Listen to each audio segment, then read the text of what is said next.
Hello, everyone. This is Coach Green, and we're back. Amen. Week 13, chapter 13, the struggle for growth, why we must endure. And it reads, when we give our lives to Christ, the journey doesn't end, it begins. The trials don't disappear, but instead they become tools God uses to strengthen us.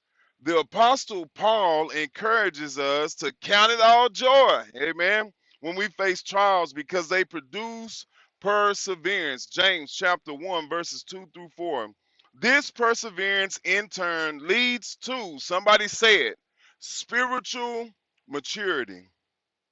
If we want to grow in our faith, we must go through the process of elimination, allowing God to remove everything, somebody say everything, that doesn't align with His will. Not ours, His. Amen. This may include old habits, wrong mindsets, and even relationships, amen, that hinder our spiritual growth. Why we must endure.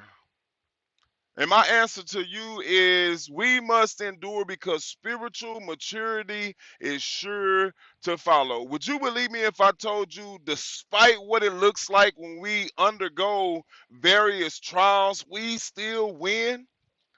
That we are still victorious. Amen. It's true. Every time I've underwent a trial, a struggle, a challenge, a season of going through the fire, amen, I've become more and more patient, slow to anger. My faith would grow, amen, each and every single time God provided. Which brings me to my next point.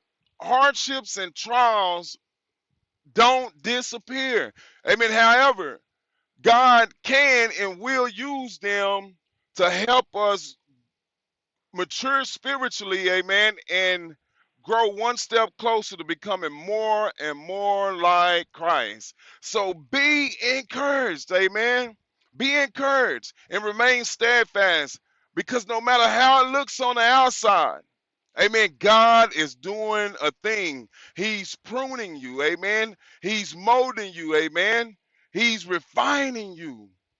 He's equipping and preparing you to walk in what he has for you, all while transforming you into the image of his son, Jesus Christ. And I want to leave you with this. While hardships and trials can be overwhelming, amen, as you grow spiritually, enduring them does get easier. I pray this blesses you in Jesus' mighty name.